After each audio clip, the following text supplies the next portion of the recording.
Good evening, student. Now we will start class. आज हम किसी भी ग्रुप के अवयव की पूर्णांक घात को किस प्रकार व्यक्त करते हैं वो सीखेंगे। ए की पावर 0 को यहाँ ई लिखा जाएगा। ई आपका क्या होगा? आइडेंटिटी एलिमेंट होगा। ए की पावर एन को क्या है? ए को एन टाइम्स ऑपरेट करें तो वो क्या आएगी? ए की पावर एन। जनरली हम लोग क्या है, वैसे भी मैथमेटिक्स में ए की पावर एन को ए इंटू एन टाइम्स ए ऐसे कर देते हैं, पर यहाँ पे सिर्फ आपका जी में जो डिफाइंड ऑपरेशन है वो बीच में इनके लिखा जाएगा। ए की पावर 1 क्या आएगा? ए आएगा। ए की पावर एन प्लस 1 को ए एन स्टार ए लिख सकते हैं। सिमिलरली ए की पावर माइनस एन को क्या लिख सकते हैं? ए इनवर्स की पावर एन। ये तो हुई घात की बात कि किस प्रकार से घातों को व्यक्त किया जाएगा। आप ग्रुप के, जैसे ग्रुप का ऑर्डर क्या था, ग्रुप में जितने एलिमेंट प्रेजेंट होंगे वही क्या होगा? उसका ऑर्डर होता है। अब ग्रुप की किसी एलिमेंट का ऑर्डर क्या होगा? एलिमेंट के ऑर्डर को किस तरीके से डिफाइन किया है? यदि जी स्टार आपका कोई भी ग्रुप है और ए कोई उसका अवयव है, तब उसका ऑर्डर क्या होगा? ऐसा छोटे से छोटा धनात्मक पूर्णांक अस्तित्व में है कि ए की पावर एन क्या आ जाए? आइडेंटिटी आ जाए। तो ऐसे छोटे से छोटे धनात्मक पूर्णांक को हम क्या कहते हैं? ए का ऑर्डर कहते हैं। और उसको व्यक्त किससे करते हैं? ऑर्डर ऑफ ए से व्यक्त किया जाता है। ठीक है। एन पे कंडीशन है कि ये छोटे से छोटा धनात्मक पूर्णांक आना चाहिए। यदि आपके पास में ए एन इक्वस टू भी ई आ रहा है, ए एम इक्वस टू भी ई आ रहा है और एन एम से छोटा है, तो एन ए का ऑर्डर होगा, ना कि एम होगा, क्योंकि कंडीशन क्या है? एन छोटे से छोटा होना चाहिए। ठीक है। यदि किसी अवयव के लिए ऐसा कोई धनात्मक पूर्णांक अस्तित्व में नहीं है तो हम ये कह देंगे कि उस एलिमेंट का ऑर्डर ही नहीं है, या उस एलिमेंट का ऑर्डर क्या है? अनंत है, अनंत कोटि का वो अवयव है। अब हम इससे रिलेटेड क्या है, कुछ थ्योरम्स करेंगे। थ्योरम्स में क्या है? यदि ए जी का कोई भी एलिमेंट है, ऑर्डर क्या दे रखा है? ए का एन दे रखा है, और एम क्या है? कोई भी नॉन नेगेटिव इंटीजर है। ठीक है, यानी कोई धनात्मक पूर्णांक है। इस तरीके से कि ए की पावर एम भी ई आ रहा है, तो ये कब आ सकता है? इफ ई एम क्या है? मल्टीपल है एन का। ठीक है। तो इस थ्योरम को प्रूव करने के लिए हम एक बार तो मान लेंगे कि एम क्या है? एन का मल्टीपल है। और ये प्रूव करेंगे कि अगर ए एन बराबर ई है और ए एन का, ए क्या है? एन ए का ऑर्डर है, तो ए एम बराबर भी ई आएगा। और सेकेंडरी हम मान लेंगे कि ए एम बराबर भी ई है और ऑर्डर ऑफ ए एन है, तो एम एन का मल्टीपल बताएंगे। तो सबसे पहले हमने माना कि ए एम बराबर ई है और ऑर्डर ऑफ ए क्या है? एन है। ठीक है। ऑर्डर ऑफ ए एन है, तो हमें पता है कि एन सबसे छोटा धनात्मक पूर्णांक होगा। इसका मतलब या तो एम एन के बराबर होगा या फिर एम क्या होगा? एन से बड़ा होगा। अब हम इसमें ये प्रूव करेंगे कि एम क्या है? एन का मल्टीपल है। ठीक है। मल्टीपल प्रूव करने के लिए सबसे पहले हमने जो ये कंडीशन ली है उसमें माना कि एम एन के बराबर है। एम एन के बराबर लोगे तो कैसे किया? यदि एम एन के बराबर है, ठीक है, ए एन इक्वस टू ई दे रखा है हमें, और ए एम बराबर भी क्या आ जाएगा? ई आ गया। ठीक है। तो यहाँ से क्या आ गया? एम बराबर एन, एम एन का मल्टीपल हो गया, 1 इंटू एन लिख सकते हैं। ठीक है। तो हमारी जो फर्स्ट कंडीशन थी वो सही हो रही है। सेकेंड, हम मानते हैं कि एम एन से बड़ा है। ठीक है।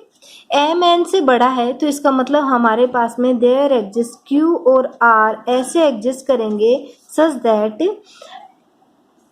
एन को क्या करेंगे? एम को एन से डिवाइड करेंगे, तो कैसे लिख सकते हैं? एम, ये क्वोशंट हो गया और ये रिमाइंडर। रिमाइंडर पे कंडीशन क्या होती है? 0 के या तो बराबर, या तो रिमाइंडर 0 हो सकता है या 0 से बड़ा होगा, पर जिसे भाग देते हैं उससे हमेशा क्या आता है? छोटा आता है। ठीक है। दोनों तरफ ए से ऑपरेट कर दिया, ए की पावर में ले लिया सारे को, क्यू आर। इसको क्या लिख सकते हैं? ए एन क्यू इंटू में ए आर लिख सकते हैं हम। ठीक है। अब ए एन क्यू को क्या लिख सकते हैं? ए की पावर एन, क्यू को बाहर लिख दिया, ए आर। ए की पावर एन क्या था? ई था। ई की पावर क्यू, आइडेंटिटी की पावर कुछ भी लगाओगे तो वो क्या बन जाता है? ई आता है। E into A R.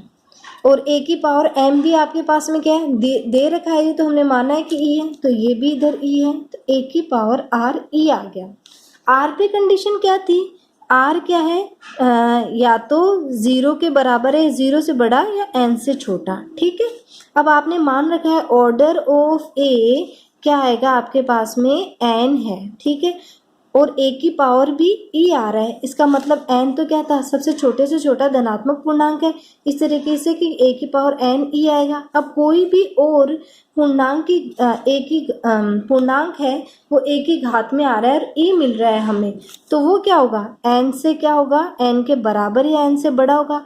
पर हमने मान ये रखा है कि वो आर के हमारा एन से छोटा है, तो इन दोनों कंडीशन से ये इम्प्लाई हुआ कि आर हमारा क्या है, 0 के बराबर है। 0 के बराबर ले लिया आपने, तो ये आपकी इक्वेशन थी, इसमें पुट करोगे आर बराबर 0, तो A M equals to A M बराबर A N Q, A N Q आ गया। ठीक है, और आपने जो फर्स्ट कंडीशन थी M N Q plus R, इसमें भी हमने क्या पुट कर दिया आपका ए एन क्यू, आर बराबर 0, तो मतलब एम क्या हो गया, एन का मल्टीपल हो गया। ठीक है, आपने ये नेसेसरी कंडीशन तो प्रूव कर दी।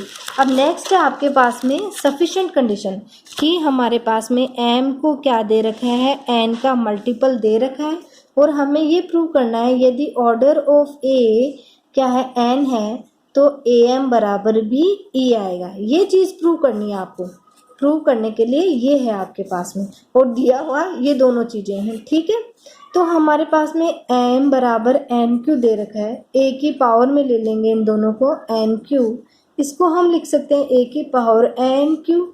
ये क्या हो गया, आइडेंटिटी है, आइडेंटिटी की पावर क्यू क्या आ गया, ई आ गया। दिस इम्प्लाइज हमने प्रूव कर दिया ए एम बराबर भी क्या आ रहा है, ई आ रहा है। ठीक है, आया समझ में थ्योरम में, कि किसी भी एलिमेंट का ऑर्डर यदि हमें दे रखा है और एक ऐसा धनात्मक पूर्णांक एग्जिस्ट कर रहा है कि उसको भी हम ए की पावर में लिखें तो ई आ रहा है, तो ये तभी पॉसिबल हो सकता है जब क्या है, वो पूर्णांक क्या है, क्या हो, मल्टीपल हो उसके ऑर्डर का। नेक्स्ट थ्योरम आपकी क्या है,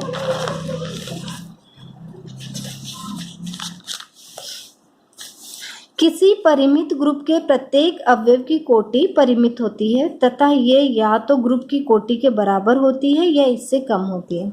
ये दे रखा है कि यदि ग्रुप परिमित है तो उसके जो अवयव हैं उनकी कोटि भी क्या होगी, फाइनाइट परिमित होगी, और वो या तो क्या है, ग्रुप की कोटि के बराबर होगी या उससे कम होगी, बड़ी नहीं हो सकती। ठीक है, माना हमने जी स्टार एक परिमित ग्रुप माना है जिसका ग्रुपांक हमने एन मान लिया, इसका मतलब ऑर्डर ऑफ जी आपके पास में क्या है, एन है, और ए कोई भी जी का एलिमेंट ले लिया तथा अब एन है तो इसमें कितने हैं, अवयव कितने होंगे, एन अवयव होंगे। अवयव कैसे होंगे, ए की पावर 0 यानी ई ए स्क्वायर ए क्यूब ए की पावर 4 ए एन, ये क्या है, जी के अवयव है, एन अवयव हमने ऐसे ले लिए। ठीक है, अब एन अवयव हैं परंतु इनकी संख्या कितनी हो रही है, कितनी है, 1 2 3 4 अप टू एन है, एन प्लस 1 है। ठीक है, इसीलिए उपयुक्त से ये सारे के सारे अवयव क्या है, भिन्न नहीं हो सकते, क्योंकि ऑर्डर एन है तो एलिमेंट भी कितने आने चाहिए, एन आने चाहिए। ठीक है, भिन्न नहीं है तो माना हमने कि दो एलिमेंट इसके क्या है, बराबर हैं तो ए आर बराबर ए एस कर दिया। ठीक है, अब ए की पावर आर एग्जिस्ट कर रहा है तो ग्रुप है, ग्रुप के हर एलिमेंट का इन्वर्स एग्जिस्ट करता है, तो ए की पावर आर का इन्वर्स भी जी में होगा, इसको हम ऐसे लिख सकते हैं। अब ए आर बराबर ए एस है तो हमने किया ए की पावर आर के इन्वर्स से दोनों तरफ ऑपरेट कर लिया।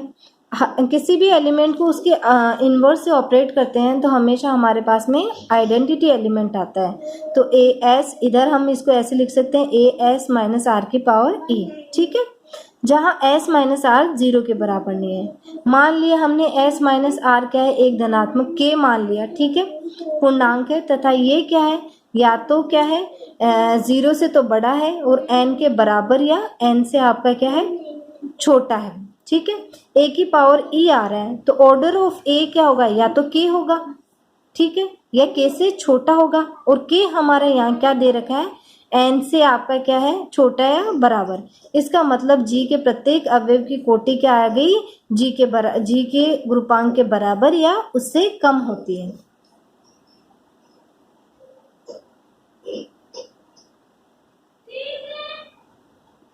ठीक है, यहाँ तक आप लोगों को कोई डाउट हो? देखो s माइनस आर एन से छोटा क्यों होगा?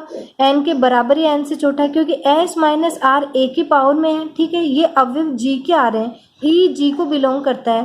तो s माइनस आर यदि n से बड़ा हो गया और इसमें n ही ग्रुप का ऑर्डर n है और हमने n a की पावर n लास्ट अवयव माना है, तो इसका मतलब क्या और एलिमेंट्स हो गए, इसलिए ये कंडीशन यहाँ पे लगाई है हमने।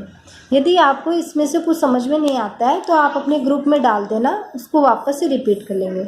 अगली क्लास में हम नेक्स्ट थ्योरम को आपको प्रूफ बताऊंगी उसका। ओके।